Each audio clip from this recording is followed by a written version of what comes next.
আসসালামু আলাইকুম প্রিয় ভিউয়ার্স, আশা করছি মহান আল্লাহ তাআলার রহমতে আপনারা সবাই অনেক অনেক ভালো আছেন। আজকের এই ভিডিওতে আমি একটি গুরুত্বপূর্ণ বিষয় নিয়ে এসেছি, আপনার সাথে শেয়ার করার চেষ্টা করব ইনশাআল্লাহ। তাই আমি যে টপিক আমি বোর্ডে লিখেছি সেই টপিক আমরা বোর্ডে পড়ব। আমি লিখেছি দুর্বল ছাত্রছাত্রীদেরকে কিভাবে পড়ালে উন্নত করা যায় ও তাদের সাথে কিভাবে আচরণ করা উচিত। আমি সংক্ষেপে আমার ব্যক্তিগত ব্যাপারে আমি কয়েকটি বিষয় আপনাদের সাথে শেয়ার করতে চাই, তাই আপনারা মনোযোগ দিয়ে শোনার চেষ্টা করবেন, বোঝার চেষ্টা করবেন। প্রথমে যে টপিক আমি লিখেছি, দুর্বল ছাত্রছাত্রীদেরকে কিভাবে পড়ালে উন্নত করা যায়। আমি আমার ব্যক্তিগত অভিজ্ঞতা থেকে আপনাদের সাথে কয়েকটি কথা আপনাদের সাথে শেয়ার করব।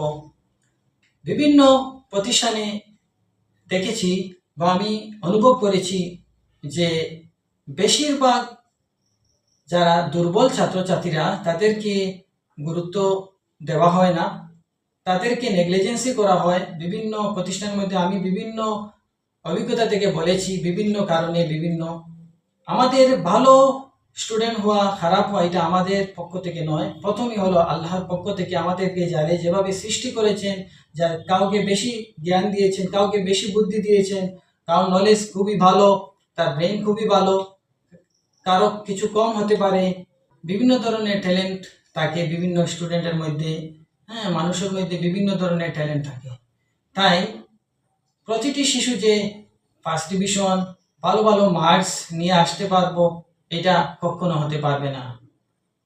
আর আমরা যেগুলো স্টুডেন্টকে দুর্বল তাদেরকে আমরা বেশি প্রাধান্য না দিয়ে আমরা ভালো স্টুডেন্টকে ভালো ভালো পরামর্শ দিয়ে আমরা আরও এগিয়ে নিতে যাচ্ছি।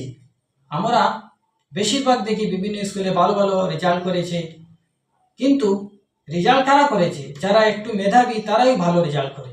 কিন্তু যারা একদম দুর্বল, যারা ভালো পড়তে পারে না, ভালো শিখতে পারে না, বিভিন্ন ধরনের প্রবলেম তাদের মধ্যে আছে, তাদেরকে যদি আমরা ভালো করে শিক্ষা দিয়ে যদি ভালো একটা পদে ভালো একটা ফলাফল করাতে ভালো একটা উন্নত একটা স্তরে যদি আমরা নিয়ে যেতে পারি তাহলে আমরা প্রকৃত সফল হব। যদি আমরা ভালো স্টুডেন্টকে আর ভালোর মধ্যে যদি নিয়ে যাই, ভালো আরও নেওয়া, যদি আমরা এটাই যদি আমাদের লক্ষ্য থাকে, তাহলে এটা পরিপূর্ণ সফলতা হবে না। আমাদেরকে লক্ষ্য করতে হবে যারা পিছিয়ে ছাত্রছাত্রীরা তাদেরকে কিভাবে আরও এগিয়ে নেওয়া যায়। আমি দেখেছি যে বিভিন্ন প্রতিষ্ঠানের মাধ্যমে যারা দুর্বল ছাত্রী তাদেরকে টর্চার বেশি করা হয়, তাদেরকে বেশি গালাগালি করা হয়, বকাবকি করা হয়, তাদেরকে পানিশমেন্ট দেওয়া হয় বেশি বেশি। তাদেরকে স্নেহের সহিত, তাদেরকে ভালোবাসার সহিত তাদেরকে যদি শিক্ষা দেওয়া হয়, তাদেরকে আদরের সহিত যদি শিক্ষা দেওয়া হয়, তাহলে অনেক উন্নত হতে পারত।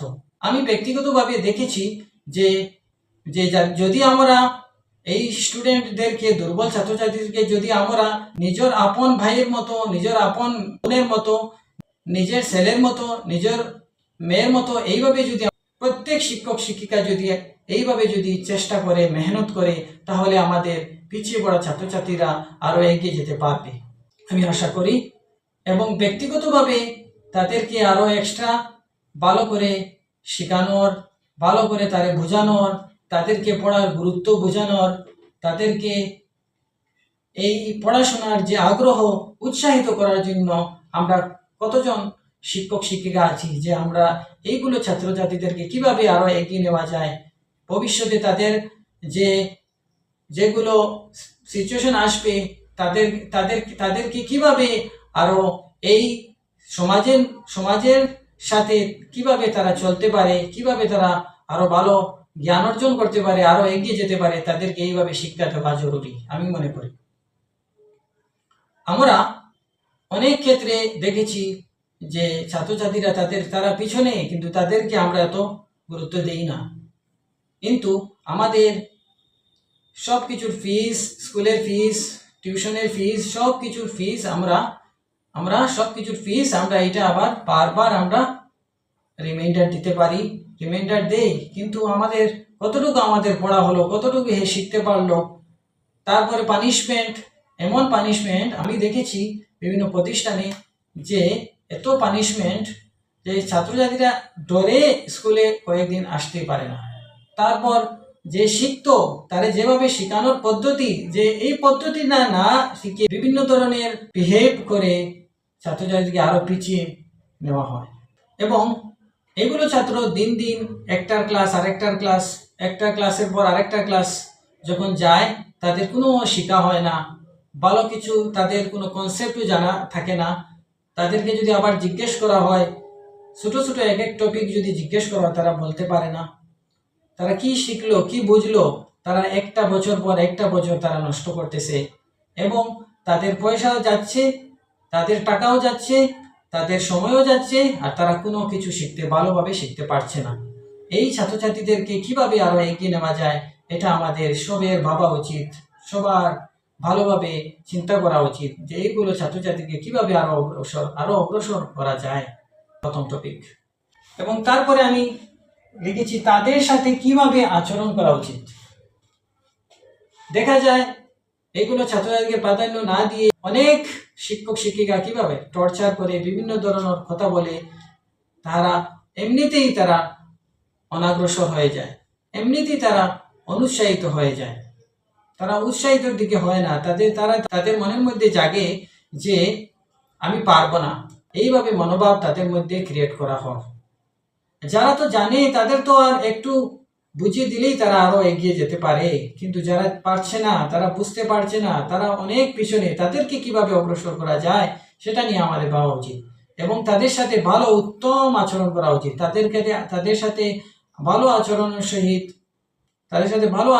সহিত, স্নেহের সহিত, তাদেরকে মায়া মহব্বতের সহিত তাদেরকে যদি আমরা পড়াশোনা করাই, তাহলে তাহারা আগে থেকে অনেক ইমপ্রুভমেন্ট হতে পারবে, আমি আশা করি।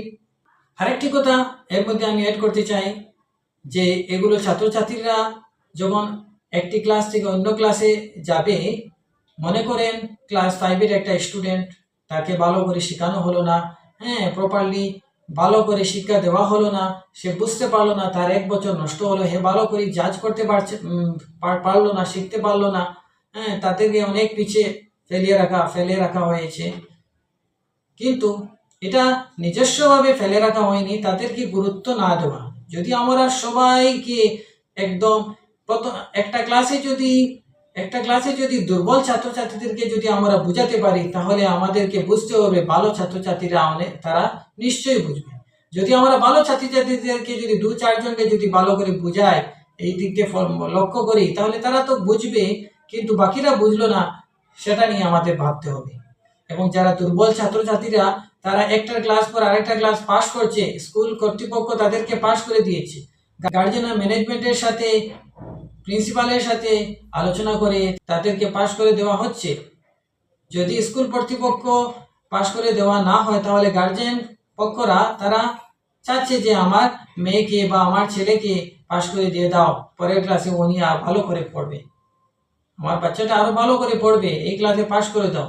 কিন্তু তারপর বাধ্য হয়ে শিক্ষক শিক্ষিকা, স্কুলের কর্তৃপক্ষ তারা ছাত্রছাত্রীদেরকে পাস করে দিয়ে আবার অন্য ক্লাসে, তাদের এই ছাত্রছাত্রীরা বেসিক কোনো জ্ঞান নেই, নলেজ নেই, কোনো কিছু শিখতে পারেনি, আরেকটা বছর তার নষ্ট হয়ে গেল। তারপরের বছর যখন তার আবার এই ক্লাসের পড়ানো হবে, তখন তাদেরকে আবার পিছনের দিক দিয়া তাদের বেসিক জিনিস ক্লিয়ার হয়নি, শেখা হয়নি, জানা হয়নি, এর কারণে আবার পিছনের দিক দিয়া এই ছাত্রছাত্রীরা আবার পিছনে পড়ে যায়। তারপর এই বাকি ছাত্রছাত্রীদের সাথে একসাথে তারা এগিয়ে যেতে পারে না, তাহলে তারপর তারা পিছনে রয়ে যায়। তাই এই ছাত্রছাত্রীদেরকে কারা দেখবে, কারা ফলো করবে? তাদের কপি চেক, তাদের পড়াশোনা, তাদের গড়ের দায়িত্ব কিন্তু একজনের দেখলে হবে না, আমাদেরকে সতর্কতা হতে হবে। শিক্ষকতা 3 টায়ার্সের সাথে শিক্ষকতা প্রয়োজন। একটা ইংলিশে কথা আছে, teachers to teach, students to study and guardians to guide. শিক্ষক পড়াবে, তাদের 100% দিতে হবে। নাম্বার 2, স্টুডেন্ট, তারা ছাত্রছাত্রীরা ভালো করে তার মনোযোগ দিয়ে পড়াশোনা করতে হবে। এবং 3 নম্বর হইল, এর পাশাপাশি অভিভাবকরা, গার্জিয়ানসরা, প্যারেন্টসরা তাদেরকে খেয়াল রাখতে হবে, তাদেরকে যত্ন করতে হবে, তাদের পড়ার কেয়ারনেস নিতে হবে। এই 3টি যদি একসাথে মিলে যায় তাহলে স্টুডেন্টরা আরো এগিয়ে যেতে পারবে আমি মনে করি। তাই প্রিয় দর্শক, আজকের এই ভিডিওটি কিরকম লাগলো আপনারা কমেন্ট বক্সে জানাবেন। ভিডিওটি যদি ভালো লাগে আপনারা বেশি বেশি করে শেয়ার করবেন ইনশাআল্লাহ। তাই আজকের এই ভিডিও থেকে বিদায় নিচ্ছি। আসসালামু আলাইকুম ওয়া রাহমাতুল্লাহি ওয়া বারাকাতুহু।